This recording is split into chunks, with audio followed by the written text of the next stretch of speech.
ॐ श्रीगुरुभ्यो नमः हरिः ॐ नमो महद्भ्यो महद्भ्यो नमो नमो महद्भ्यो नमो नमो महद्भ्यो नमो नमो महद्भ्यो नमः महद्भ्यो नमो नमो महद्भ्यो महद्भ्यो नमो अर्भकेभ्यो अर्भकेभ्यो नमो महद्भ्यो महद्भ्यो नमो अर्भकेभ्यः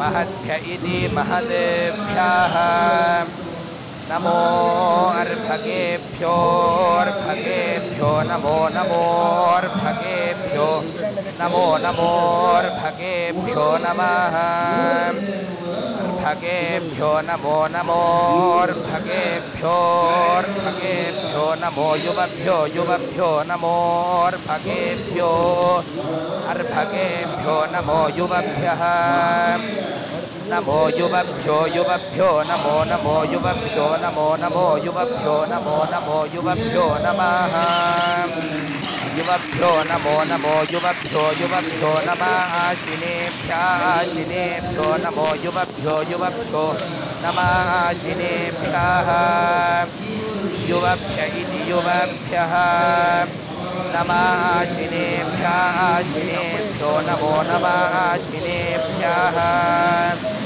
आशिनेभ्य इत्याशिनेभ्यः यजामदेवान् देवान् यजामदेवान् यदि यदि देवान् यजामदेवान् यदि देवान् यदि यदि देवान् देवान् यदि शक्नुवाम शक्नुवाम यदि देवान् देवान् यदि शक्नुवाम यदि शक्नुवाम शक्नुवाम यदि यदि शक्नुवाम मम शक्नुवाम यदि यदि शक्नुवाम मम शक्नुवाम मम शक्नुवाम शक्नुवाम मम ज्यायासो ज्यायासो मा शक्नुवाम शक्नुवाम मम ज्यायासः मा ज्यायासो ज्यायासो मम ज्यायासशं शं शं सं ज्यायासो मम ज्यायासशं सं ज्यायासशं सं शं सं ज्यायासो ज्यायासशं समावृक्षि वृक्षाशं सं ज्यायासो ज्यायासशं समावृक्षि शं समावृक्षि वृक्षाशं सं शं समावृक्षि देवा देवा वृक्षाशं सं शं समावृक्षि देवाः आवृक्षि वृक्षि देवा देवा वृक्षि वृक्षि देवाः देवा इति देवाः नमो महद्भ्यो नमो अर्भकेभ्यो नमो युवभ्यो नमः आशिनेभ्यः यजामदेवान् यदि शक्नुवाम मम ज्यायासशं समावृक्षि देवाः श्रीगुरुभ्यो नमः वाक्यस्य अभिप्रायः एवं रीत्या वर्तते नमो महद्भ्यः इत्यत्र महत्शब्देन नारायणादि उद्रान्ताः गृह्यन्ते ते च अवान्तरप्रत्यादिसम्बन्धरहिताः नारायणादि उद्रान्ताः तथा च नमो महद्भ्यः इति तथा अर्भकशब्दवाच्येन प्रसिद्धाः स्कन्देन्द्रादयः किमर्थमिति चेत् शिवादिपितृसम्बन्धवन्तः स्कन्देन्द्रादयः तथा च नमो अर्भकेभ्यः तथा युव आशिनशब्दाभ्यां महदादयः महदादिशब्दवाच्याः नारायणादयः देवाः गृह्यन्ते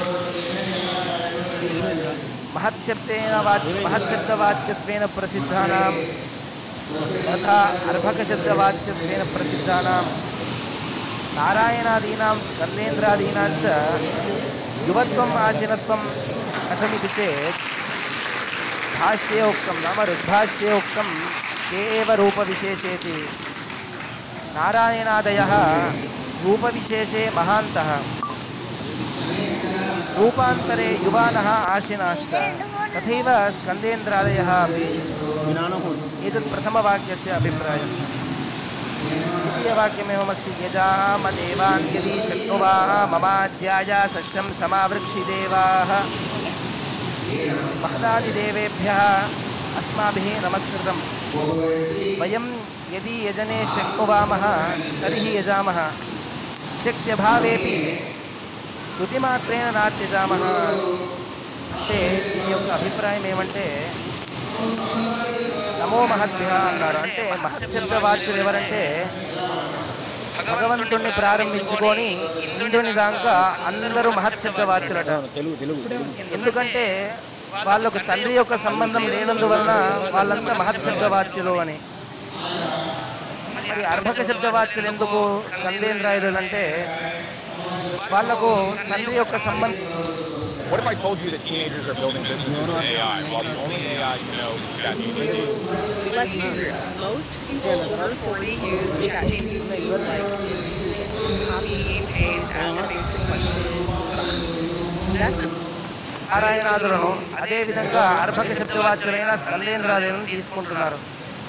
ఇక్కడ ఒక సందేహం రావచ్చు, మీరు మొదలే మహత్శబ్దవాచ్యంతో వాళ్ళని తీసుకున్నారు, అదేవిధంగా ఇక్కడ ఎలా తీసుకుంటారంటే అంటారు రూప విశేషములందు అంటే వేరే రూపములందు మహత్శబ్దవాచ్యులు నారాయణాదులు, రూపాంతరములందు వాళ్ళు యువ ఆశల శబ్దాలతోని వాచ్యులైతారు అని చెప్తున్నారు. అదేవిధంగా స్కందేంద్రాలను కూడా మనం అలాగే తెలుసుకోవాలి. తర్వాత వాక్యం అభిప్రాయం ఏమంటే మనకు శక్తి ఉన్నంతకాలం భగవంతుని ఉద్దేశించి హోమాది సత్క్రియలను చేస్తాము. కానీ శక్తి లేనప్పుడు లోపం చేయం. అంటే భగవంతుని విషయంలో ఏ లోపం చేయం. స్తుతి మాత్రంతోనైనా భగవంతుని కొలుస్తామని చెప్తున్నారు. ఇక్కడ మనం ఇలా మహాస్వాముల వారి యందు కూడా ఈ విధంగా మనం చెప్పొచ్చు అనిపిస్తుంది. ప్రతిపన్న కాలాభావాః అర్భకాః విధృతాంతరాః మహాంతః శాంత సంసర్గాః రాజంతే అరణ్యదేశికాః అని. అంటే మహాస్వాముల వారు కూడా అర్భక శబ్దవాచ్యులు అని. ఎలా అంటే అర్భక శబ్దానికి సంస్కృతంలో చిన్నపిల్లలు అనర్థం.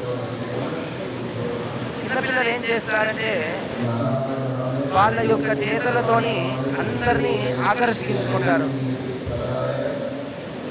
అందువలన అర్భక శబ్దవాచ్యులు. అదేవిధంగా విభృతాంతర అంటే మృదు స్వభావము గలవారు. ఈ రెండు ఉండడం, ఈ రెండు ఎవరికైతే ఉంటాయో వాళ్ళకు తండ్రి అనేటువంటి వాళ్ళు ఉంటారు. అందువల్ల మహాస్వాముల వారు అర్భక శబ్దవాచ్యులని. అదేవిధంగా మహత్శబ్దవాచ్యులు కూడా అని. ఎలా అంటే శాంత అంటే ఎవ్వరి యొక్క సంసర్గం అనేది మహాస్వాముల వారికి లేదు.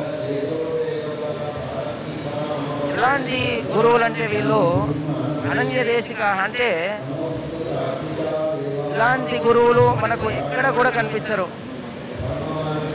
వేరే ఎవ్వరిలాగా కాకుండా విశేష స్వభావము ఉన్నవాళ్ళు మహాస్వాముల వారు. అలాంటి మహాస్వాముల వారికి సాష్టాంగ నమస్కారం చెప్తూ ముగిస్తారు. శ్రీకృష్ణ